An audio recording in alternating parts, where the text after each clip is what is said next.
In this video, I would like to cover a very interesting speech where the president of Argentina, Javier Milei, if I'm pronouncing that correctly, he actually went to the economic forum that pushes all these globalist agendas and things like that.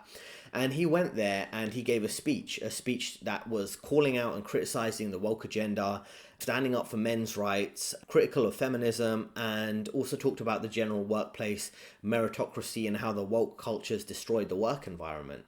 And what's interesting here, like I say, he did this speech, he has 632,000 views, many people have been watching it, it went viral. And he basically spoke up against people like this, Carl Schwab, or whatever his name is, the leader of the Economic Forum. And his speech is in Spanish, but I'm going to go through some English translations. And you can see that the backlash that it led to, there were all sorts of protests in Argentina because he said he doesn't agree with the woke agenda. They started labeling all types of things, the F word you can see on your screen right now.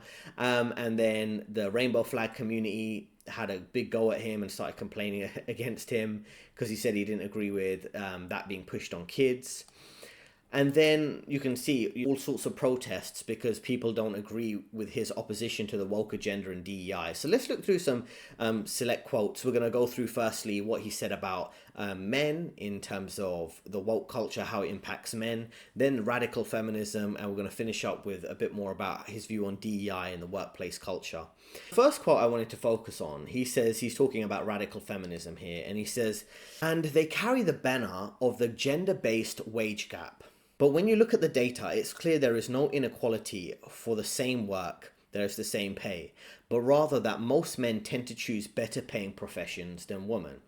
And what is he trying to say here? He's trying to say that essentially, when we talk about the gender pay gap, everyone thinks the gender pay gap is because there is this gender bias and women get paid less for doing the same work. This has been debunked time and time again. Even when I was working in one of the roles towards the end of my 10 years in the finance industry, I was getting quite annoyed because they kept pushing this agenda to promote more women, to hire more women, to pay them more because apparently they were being underpaid. But I kind of looked at the statistics that we had internally and the kind of bias they already had in favor of women.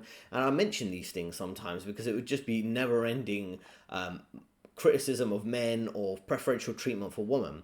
And this is the thing, this brainwashing that women are getting paid less than men for doing the same work is so entrenched, and it's deliberately a grey area that the media push, that these corporations push. Women don't get paid less than men, right? The gender-based wage gap has been debunked by Harvard research. It's kind of common sense that typically men will go for higher paying roles and pursue those kind of high power roles, and some women do, but many women opt not to. They opt to have a better work-life balance, maybe raise kids, or go for less stressful jobs. That's why there's a gender pay gap. It's not a gender pay gap for doing the same work, right? And I remember trying to explain this actually when I was talking about how there wasn't any preferential treatment for my race, and I'm ethnically Indian, right? There wasn't a target to promote more Asians or hire more Asians, but there was for women or other racial demographics.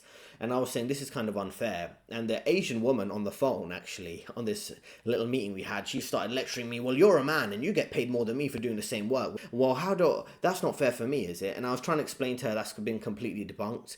And it's kind of funny how a couple months later, the company did like an internal review about gender pay. Is legally required if you're a company in the UK of a certain size. You have to pay by gender, some kind of statistics around that, and it completely demonstrated that men and women get paid the same for the same type of work. And I sent that particular company email back to that woman who was lecturing me about gender pay gap, and I completely debunked her nonsense point, and she didn't respond. But the point is, you have to deal with this time and time again. So thankfully, a president of a country is rejecting the gender pay gap argument. He's claiming the differences in career choices drive the wage difference. It's not discrimination against men or against women, like I say. It's just that they pick different choices over the long term of their career.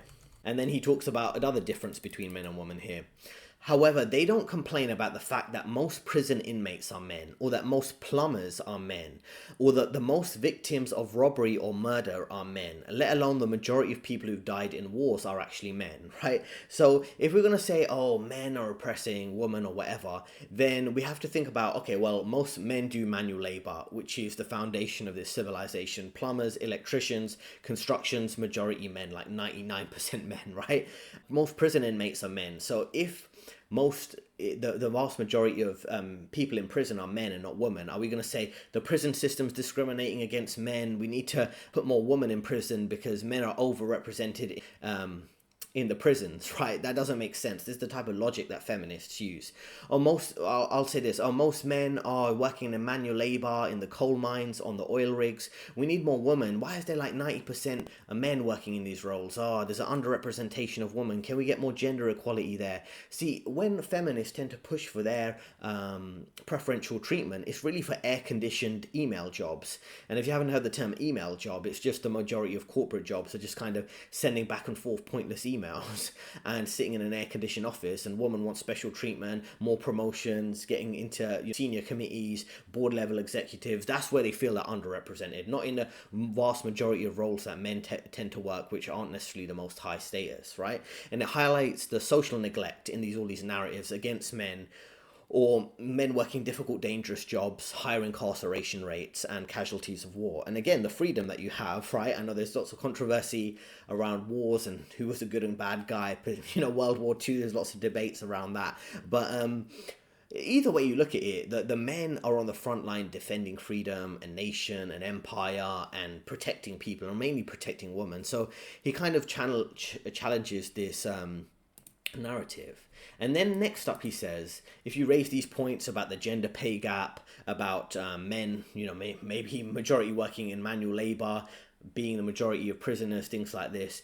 But if you raise these points in the media, or even at this forum, this evil economic forum, you're considered a misogynist simply for defending the elementary principle of modern democracy and the rule of law, which is equality before the law, and of course defending the data as well. So against this type of woke agenda, it wants you to ignore reality, right? It wants you to lean into feminist narratives and not be able to simply point out law and how law should be equal between men and women, which it's not, or point out the data like I mentioned about the wage gap, about majority of men working in manual labor roles, things like that.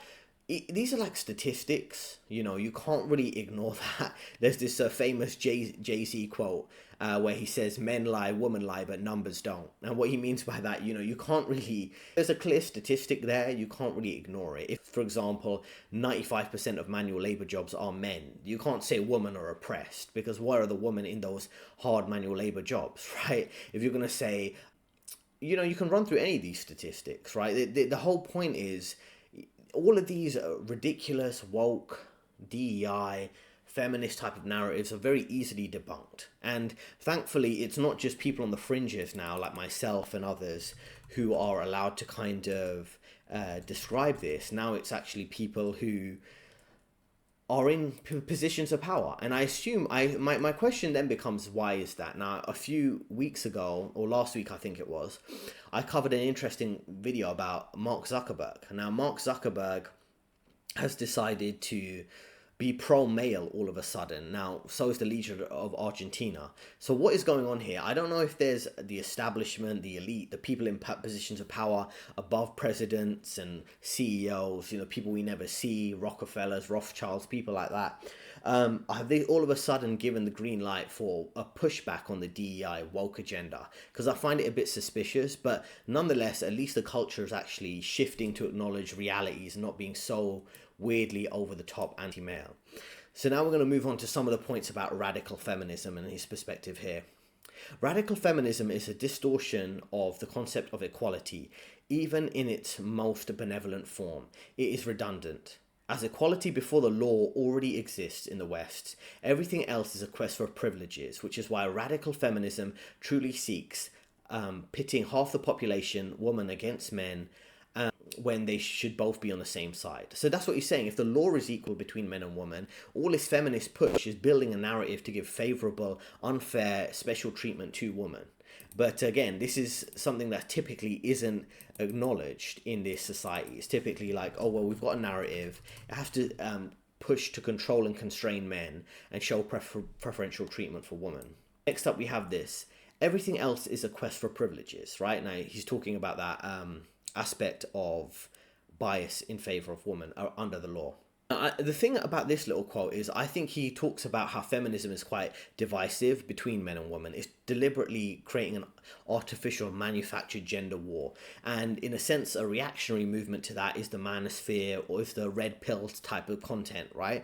And I think creating this adversarial relationship when men and women shouldn't be competing, they should have a complementary relationship to work on their natural strengths of their gender, whether it's men in the workforce, women maintaining the home, raising kids, men focusing on being protectors and providers, and women being caregivers or nurturers, which is just natural gender roles, or even working in their natural roles. Like women would typically be nurses or school teachers, men maybe doing technical roles like accounting and coding. I'm not saying there can't be some crossover, but the vast majority of people, of men, fit into technical roles or manual labor roles, and women fit into more of maybe some of the softer skill roles.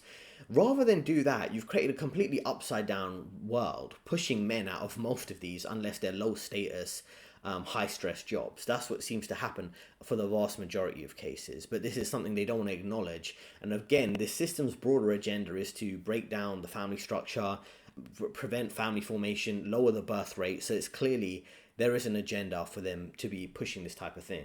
Now, next up, we have his commentary on the woke culture in the workplace and meritocracy. Meanwhile, in our business and public institutions and educational establishments, merit has been cast aside in favor of the doctrine of diversity, which represents a regression of the aristocratic systems of the past.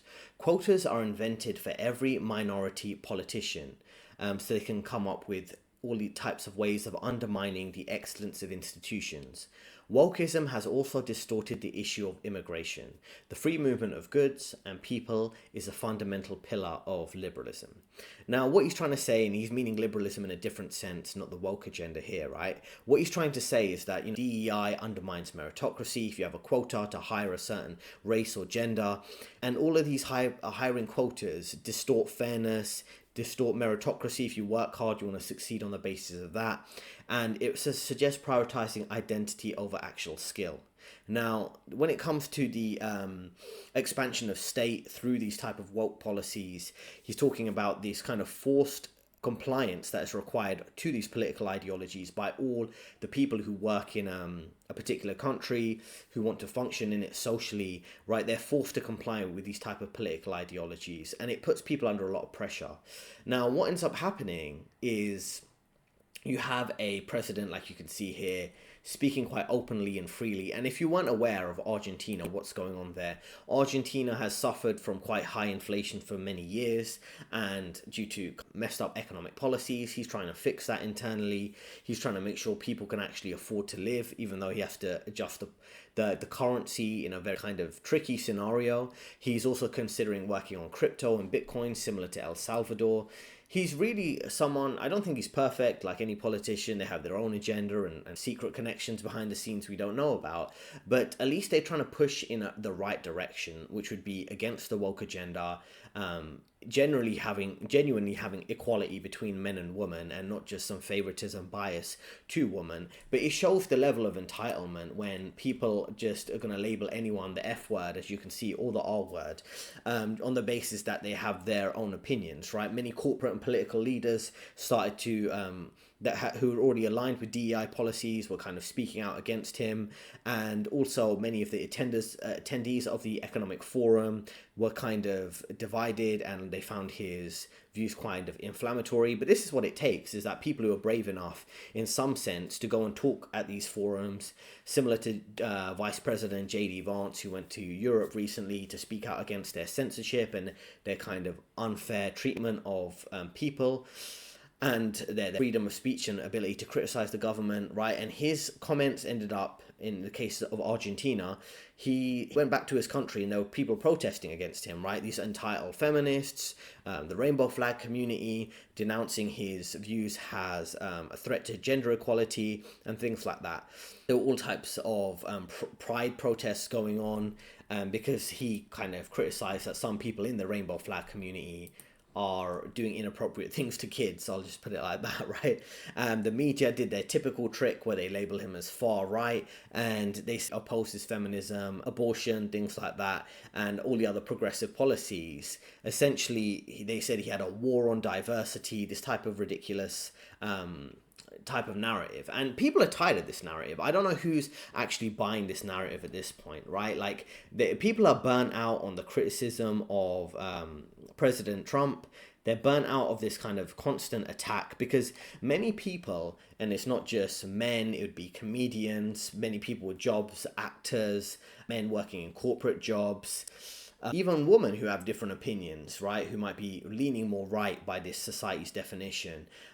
Everyone's dealt with an element of cancel culture. If you don't want to take that medical treatment around 2020 and the years that followed that, then you've been cancelled. Everyone has got burned by cancel culture in some way, shape or form. So it's kind of fed up with it. Everyone's like, okay, I have my opinion, you have your opinion, I'm not going to put pressure on you. But what you have to understand is the economic forums and all these globalist agendas, if they're going to do a slight retreat right now because Trump and some other political high-profile figures are pushing it back against the woke agenda, DEI, ESG, things like that, the kind of long-term plan of this system is still to push in that agenda. They might do it a different way. They might find other ways of other narratives to push that will work for them to continue to lower your living standards, lower your birth rate, have more censorship, more demoralization, and more isolation of people like they did during the lockdowns. This is just like a tricky game they're playing. They're trying to release the pressure valve. You might be familiar with the sign tapping meme, where essentially there's a common theory online is why is there a pushback against DEI and why is it allowed when everyone was silenced or cancelled even a few months ago. I think there is an agenda just because they feel a pressure on people's heads, the establishment. They feel a pressure on the masses' heads that they're allowing you to have some freedom to express some pushback against it.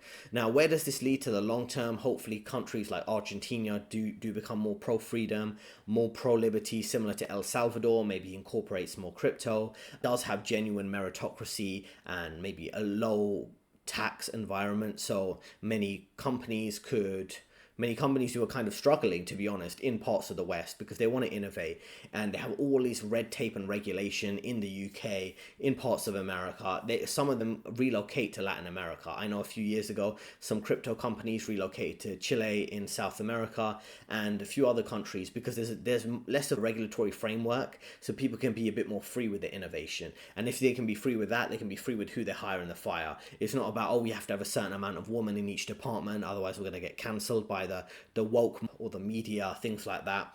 You're not going to have this type of thing. And this is the thing. If you leave people to their own devices, people fall into their natural roles. Men and women, corporations that are successful versus corporations that aren't successful. You don't have this woke agenda, right? Anytime the woke agenda comes up, it's from these globalists who really want to control every aspect of your life, right? I think you have to be incredibly naive to think the Economic Forum really cares about gender equality or women or the rainbow flag community or anything like that. And I think he makes a good point in a few of these excerpts that I shared here today, right? So it's good to see this pushback. And let me know in the comments, what do you think about some of the quotes I covered? Do you think he's making a fair point here? And where do you think the culture is generally heading? Because a lot of the times people are a bit skeptical. I'm skeptical about why they're all of a sudden letting people have this free speech to criticize these agendas. Do you think it's just like a brief moment, or do you think there's really going to be a society-wide or civilization-wide shift in the culture that is more favoring men in this type of weird dynamic? Now, given we have this type of upside down society, clown world society, I have a career coaching program that I cover the agendas, uncover these agendas really, and tell you how to deal with these in the workplace, mapping your strategy from career to financial freedom, outsmarting office politics, being a man in the workplace, how to survive and thrive in these unfair environments, preparing yourself for promotion and a lucky layoff, and then a more broader prosperity plan you can build for yourself to accelerate your success path. Two recommended videos on the screen right now, and I'll see you next time.